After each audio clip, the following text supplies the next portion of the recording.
Okay, let's unpack something I hear about all the time from English learners. Maybe you too. Hmm. You're listening to someone speak English, watching a movie, maybe talking to a friend, and you hit that moment of frustration. You know the words, you can see them written down perfectly in your head, but catching what's actually being said. It feels impossible, Yeah. right? Yeah, It doesn't even sound like words sometimes, does it? More like one long, continuous rush of sound, just a blur with no clear breaks. exactly. Like trying to drink from a fire hose, that's a great way to put it. Hmm. If that feeling resonates, if you've ever thought, why does native speech sound so incredibly fast? Uh, Please know this. You are absolutely 100% not alone. oh, absolutely. This is probably the most common challenge for people learning to understand spoken English at, natural speed. Right. And here's a critical insight right at the start, I think. It's not usually because your vocabulary isn't big enough or your grammar isn't strong. Which is what a lot of people assume, right? Yeah. I just need more words. Exactly. But it's because when native speakers talk naturally, especially quickly, the sounds of words change. They change dramatically from how they look on a page or how they might be pronounced slowly and carefully, word by word. Right, that's the crux of it. We link words together, we reduce or even drop certain sounds, and the rhythm is totally different from the sort of isolated word style you often get in textbooks or language apps initially. Yeah, the mismatch happens because so much learning focuses on the visible parts of English reading, writing, grammar rules, and that stuff's essential, of course. Absolutely. Foundational. But it doesn't always train your ear for the messy, fluid reality of natural spoken English.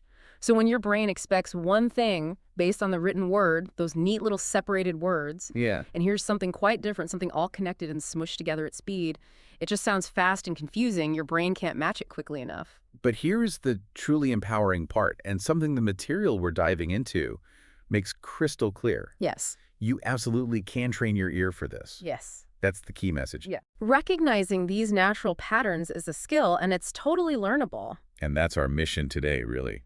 We've taken a deep dive into sources that explain this very challenge, and they lay out some incredibly powerful strategies. These aren't just theoretical ideas. They're practical ways to help you start identifying those sneaky patterns, catch words, even when they're linked or reduced. And ultimately, just feel more confident when listening, less stressed out. Exactly. Build real confidence in your listening comprehension. So over the next little while, we're going to break down a few key things. First, why native speakers connect words. It's not random. There's a logic to it. Efficiency. Second, we'll look at those super common reductions and contractions that change pronunciation so much. You hear them constantly. Everywhere. Third, a crucial realization: you don't need to hear every word, which is a huge relief. Big relief, yeah. Focus on what matters. And finally, a really effective hands-on technique called shadowing to actively train your ear for speed. Honestly, once you start noticing these common changes, well, it's like the volume gets turned down on the chaos. Yeah, I like that. English stops sounding like that overwhelming fast blur. It starts to feel slower, clearer, and much more like actual language you can process and understand. Okay, I'm excited. Let's just jump right into the first big pattern then. What's the foundational idea? Why does spoken English sound so different from written English? Well, the most fundamental thing is this. Natural spoken English is not a sequence of individual words, each pronounced separately with little pauses in between, like beads on a string. Right, the way it looks when we read it. Exactly. It's a continuous flow of sound. Words connect to each other. They run together. So you're saying that neat separation we see in writing, those spaces between words, forget it when you're listening to natural speech. Pretty much. Think of typing, right? You hit the space bar between words. Your brain sees those spaces in writing and expects a similar separation in sound. Makes sense. But when we speak, we don't hit a sound space button. Our mouths and tongues are trying to be efficient. They move as smoothly as possible from the end sound of one word to the beginning sound of the next. Ah, okay, so it's about the physical act of speaking. Yes, this creates linkages where the final sound of one word affects or even merges with the initial sound of the next word. It's all about making the transition smoother. That makes so much sense. It's like trying to conserve energy, be efficient with air and mouth movement. Exactly. It smooths things out, makes speech faster and less effortful for the speaker. But for the listener who is expecting those neat divisions, expecting each word to sound exactly like it does in isolation. It can be incredibly disorienting. Yeah, it's the number one reason I'd say why the English you read looks so different from the English you hear spoken naturally, Yeah. especially in casual conversation. Okay, give us an example straight from the material we looked at. What's a really common phrase that totally transforms because of this connection? Okay, a classic one. The simple question, what do you want to do? Okay, 5 words, looks straightforward written down. Right. What do you want to do? But how often do you hear a native speaker actually say it like that? Almost never in a normal, relaxed conversation. Yeah, sounds very robotic if you say it like that. Totally. What you'll hear, incredibly commonly, is something like, whatever you want to do. Wow, okay, what do you want to do? That's a huge difference from what do you want to do. Massive. So what do you becomes what I yeah, and want to becomes wanna. How does that even happen? Walk us through the sounds. Well, let's break it down. In what do you, the T sound at the end of what often changes. Because it's between vowel sounds, the A in what and the U and do, it often becomes a quick E sound like in American English. So what sounds like what? Okay, so what do you? Then that new D sound links with the D in do, and then the T sound from do links with the Y sound at the beginning of you. And often that L plus U combination creates a G sound, like in juice. Ah, so D plus Y makes J. Very common connection, yeah, like did you becomes did ya. So what do you morphs towards what I. The vowels also reduce and centralize a bit, becoming less distinct. It's a complex series of small changes driven by making it easier and smoother to say. The tongue just moves less. Okay, that explains what I. What about want to becoming wanna? Similar principle. The final T sound in want is often completely dropped, especially before another consonant sound like the T in to, and the word to itself usually reduces in unstressed positions. The vowel sound changes from a clear U sound to a weak schwa, or sometimes even disappears further.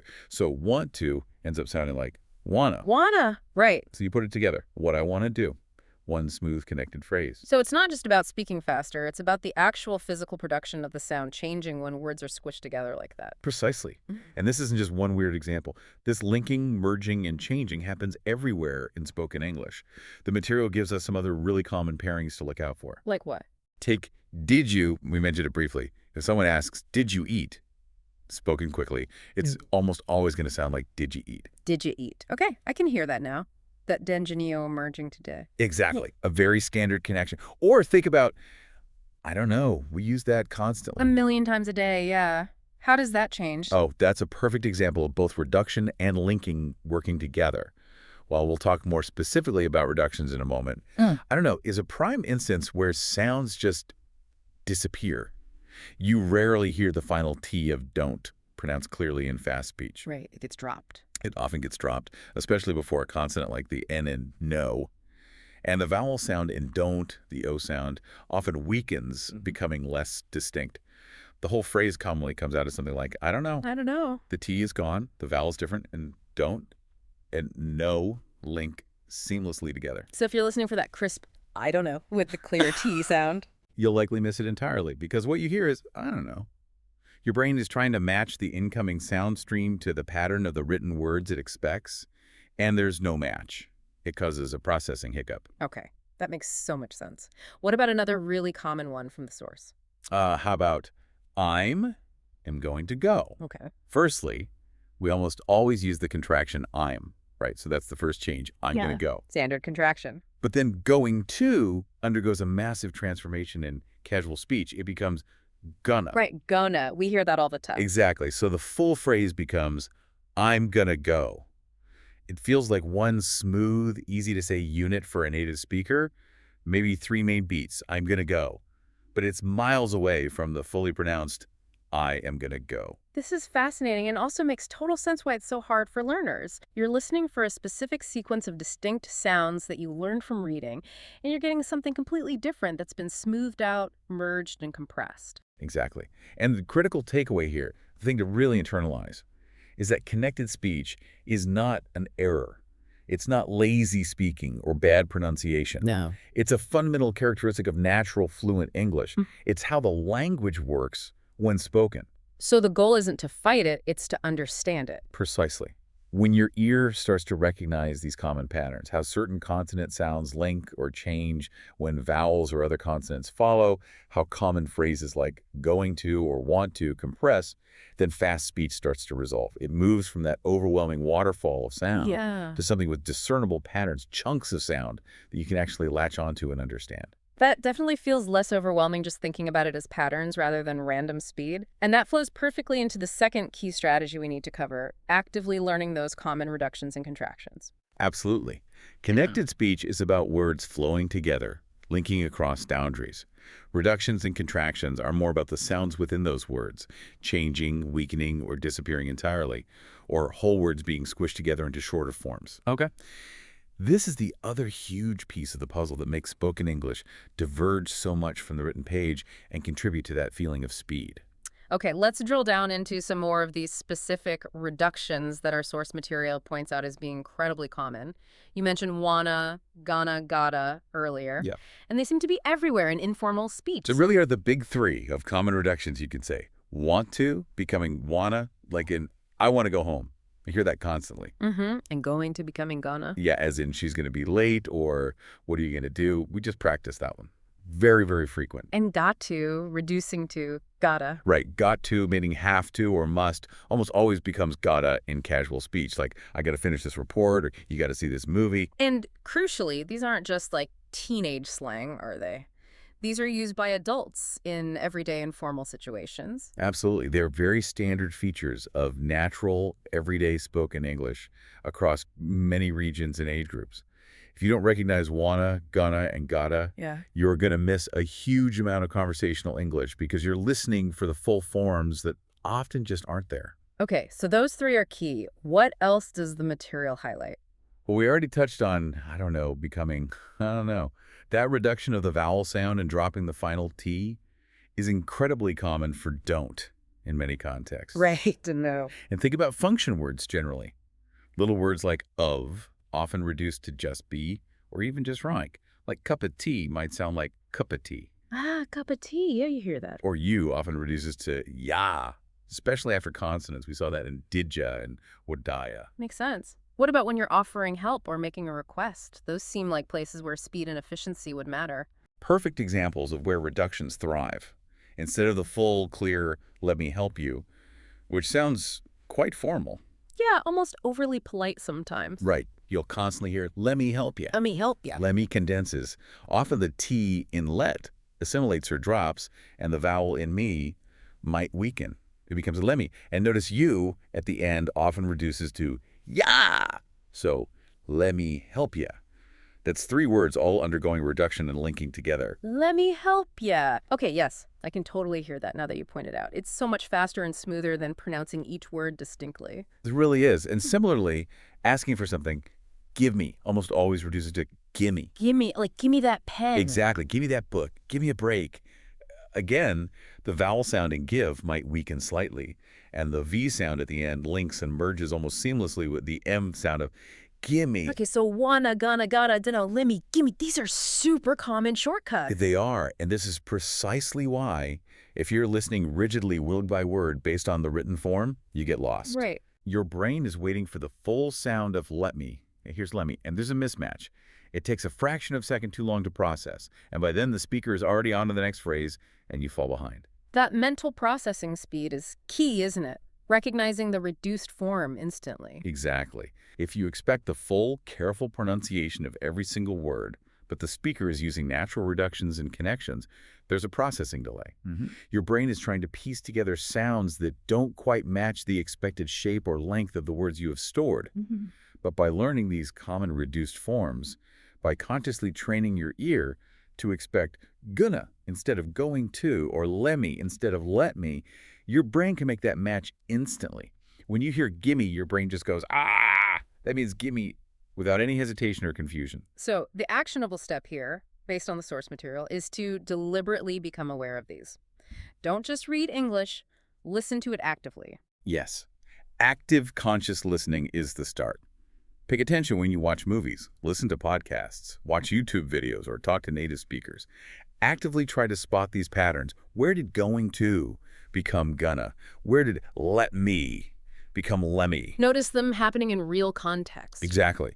The more you hear wanna, gonna, gotta, gonna get, and consciously connect them to their full forms, the more automatic that recognition becomes. It fundamentally trains your ear to decode natural speech more efficiently. Okay, that makes a lot of sense. Train the ear for the shortcuts. So we've talked about words connecting and words reducing or changing sounds. Now, let's shift gears slightly to a concept that actually takes some pressure off the listener. Ah, yes, this is a really important one. And it might feel counterintuitive at first, but it's crucial. You don't actually need to catch every single word someone says. Okay, say that again. That sounds like good news. It is. You don't need 100% comprehension of every syllable uttered. This is a huge relief for many learners, and it's actually exactly how native speakers operate in their own language, often without even thinking about it. How does that work? How can you understand if you miss words? Because in English, meaning is carried primarily by certain words in a sentence, not equally by all of them. Some words are much more important for the core message than others. You mean like the main information words versus the small grammar words? Precisely. Native speakers instinctively stress that means say slightly louder, slightly longer, maybe with a higher pitch, the words that carry the main information. These are usually the nouns, the main verbs, the action words, the key adjectives describing words, and important adverbs, how, when, where. These are often called content words. Okay, content words get the stress. Right. And the smaller words, the grammatical glue words like articles, a and the, prepositions in, on, at, for, to, conjunctions and but, or, and auxiliary or helping verbs is, are, do, can, will when used to form tenses or questions. These are often unstressed. They're said more quickly, more quietly, and often reduced. These are the function words. Ah, okay. So the function words are often where all that connecting and reducing we just talked about happens, while the content words tend to stand out more clearly. Exactly. The stressed content words are like the landmarks or signposts in the sentence. They deliver the core message, even if the unstressed function words between them are a bit blurred, reduced, linked together, or even missed entirely by your ear. Yeah. Your brain can often piece together the main meaning just from those stressed anchors. It fills in the gaps based on context and the key information it did catch. Okay, this is really interesting. The material gives that great example. Let's try it. Listen to the sentence, everyone, and notice which words seem to pop out, which ones are emphasized. I was thinking about calling you yesterday. Can you hear it? Thinking. Calling. Yesterday. Those words naturally receive more stress. Yes, they definitely stand out more. They feel louder, maybe slightly longer. They're sort of in the background, quicker and less prominent. Exactly. Yeah. So even if you, as a listener, only clearly heard thinking, calling, yesterday, maybe the other words were a bit fuzzy. Mm-hmm. You'd still understand the main point, right? The speaker was contemplating contacting someone the day before. The core idea comes across. That's true. You didn't need to catch was or about or even you perfectly to get the core message. Thinking, calling yesterday. Wow. It works.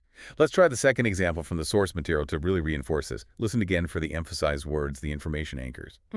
She's probably going to be late for the meeting. Okay, I'm listening. Probably. Late meeting. Yeah, those three pop. Right. She's going to be for her all less emphasized, quicker, quieter. And notice gonna is already one of those reductions we discussed. It's unstressed and reduced. But the crucial information, probably, late, meeting, is carried clearly by the stressed words. You understand the main point. She's likely not arriving on time for the appointment or gathering. This is huge because it fundamentally shifts your listening goal. It's not about desperately trying to catch 100% of the words, which is exhausting and often impossible. Exactly. It's about tuning your ear to identify the key stressed words, maybe the 30–40% of the words that carry the main meaning, and trusting your brain to fill in the rest from context. And that's a much more achievable and less stressful goal. Think about it.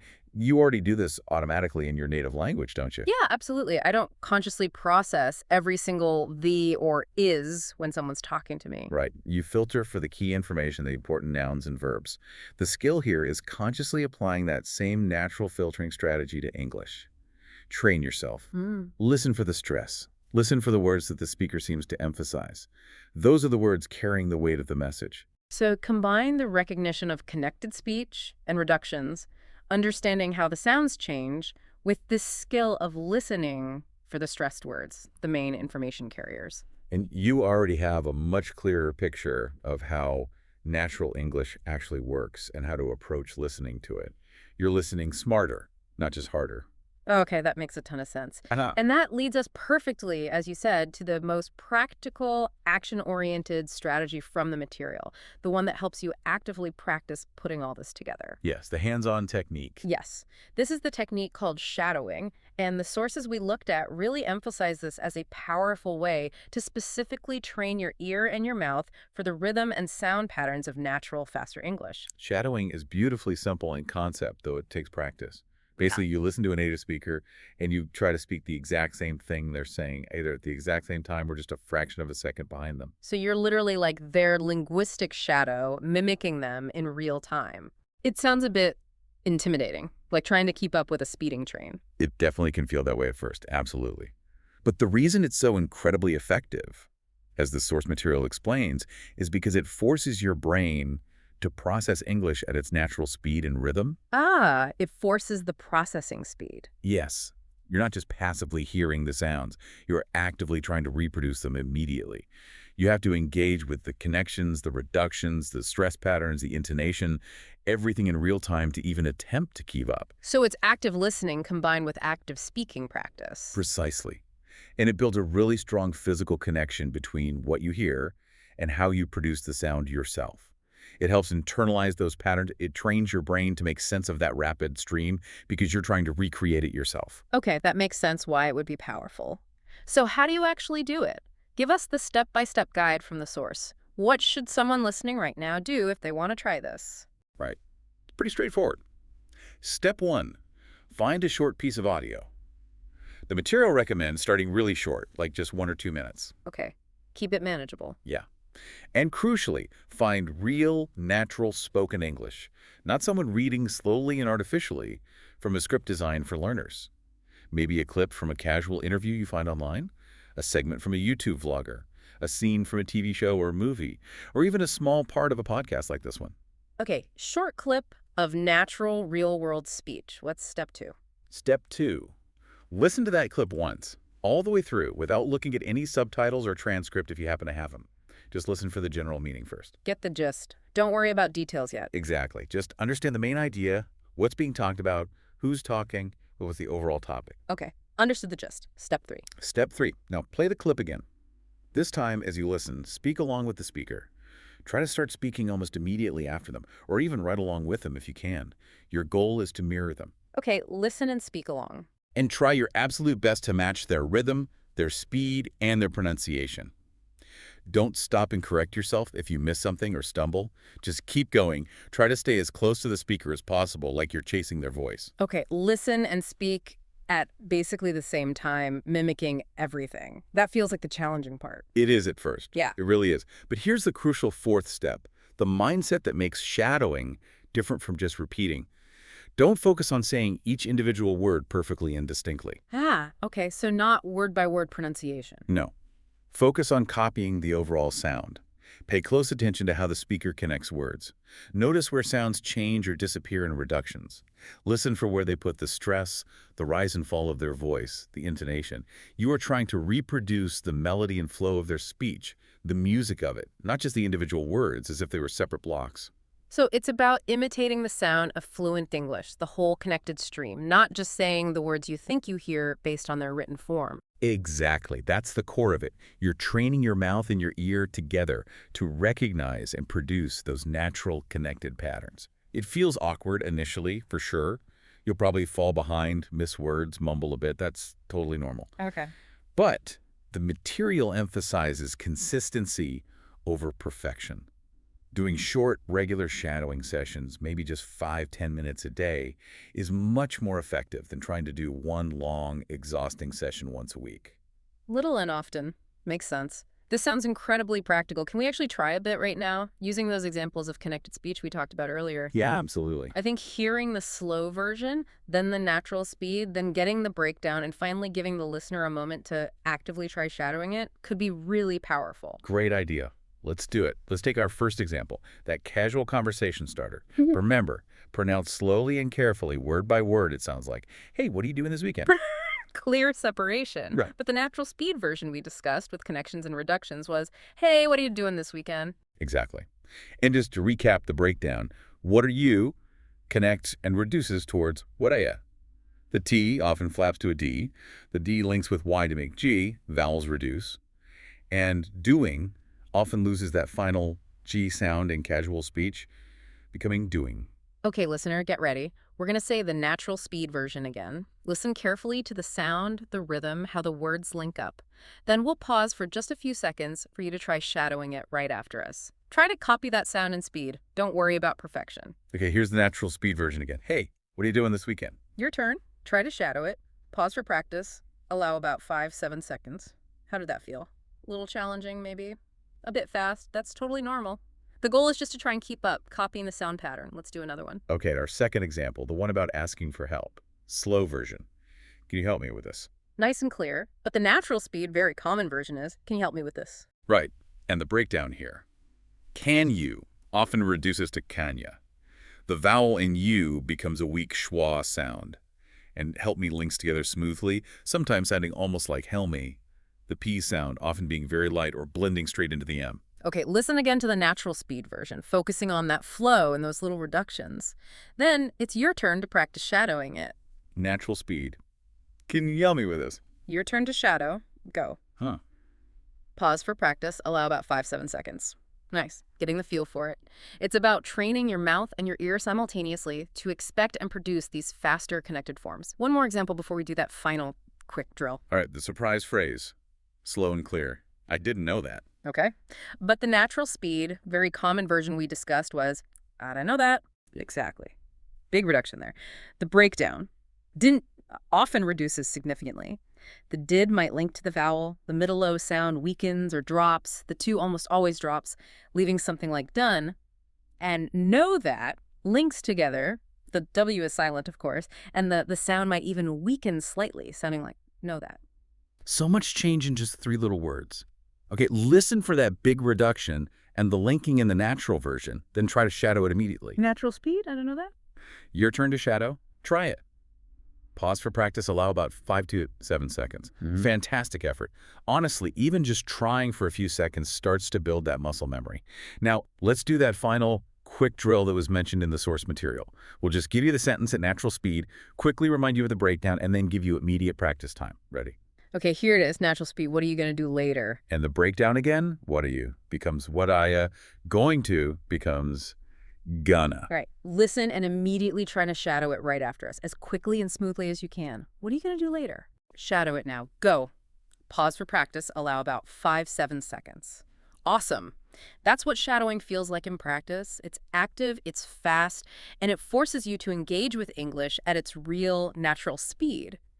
And as the source material constantly reinforces, consistent practice with techniques like this is absolutely key. It really is. It's how your brain starts to automatically recognize those patterns we've been talking about all this time, the connections between words, the common reductions like gonna and wanna, the rhythm and stress, without you having to consciously think about every single sound. Becomes more automatic. So, wrapping things up then, this entire deep dive has really hammered home that the perception of fast English isn't just about the speaker actually talking incredibly fast, is it? Not entirely, no. Sometimes people are talking quickly, of course. But often it's more about the listener's lack of familiarity with the sound patterns of natural, connected speech. Right. Native speakers aren't necessarily talking faster in terms of like syllables per second all the time, but the way they connect and reduce sounds makes it sound much faster and more blurred if your ear isn't tuned to it. Exactly. And we've walked through the core reasons why this happens. Words linking together for smoothness and efficiency. Like, what are ya? Sounds reducing or disappearing in common words and phrases. Like gonna or lemme. And the importance of focusing your attention on the key stressed words that carry the main meaning rather than trying to catch every single function word. Listening for the anchors, like thinking, calling, yesterday. Precisely. And then, crucially, the power of active practice methods like shadowing to actually train your ear and mouth to handle these features in real time. The promise here, really supported by the insights from our sources, feels very real and encouraging. Consistently working on recognizing these sound changes, tuning into stress patterns, and practicing listening and speaking at natural speed will make English sound significantly slower to your ears over time. It really will. You won't feel like you're constantly fighting against the language, trying to decode it word by word. You'll start to flow with it more naturally. Here's the truly transformative thought from the material to leave you with, something to really mull over. Yeah. The more you practice recognizing these patterns and training your ear, the slower English will start to sound. Your brain will adapt. That's the core of it. Mm. Your brain is an incredible pattern-matching machine.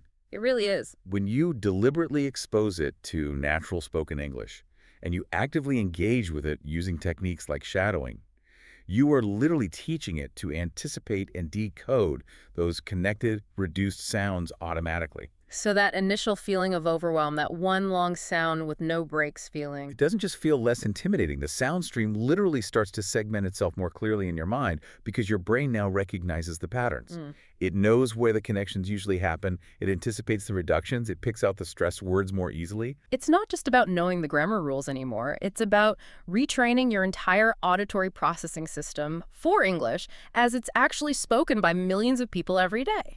So the message is, keep listening actively, keep noticing these features, keep practicing techniques like shadowing even just a little bit each day, and watch as those impossibly fast conversations gradually resolve into clearer, more understandable English. Your trained ear will definitely thank you.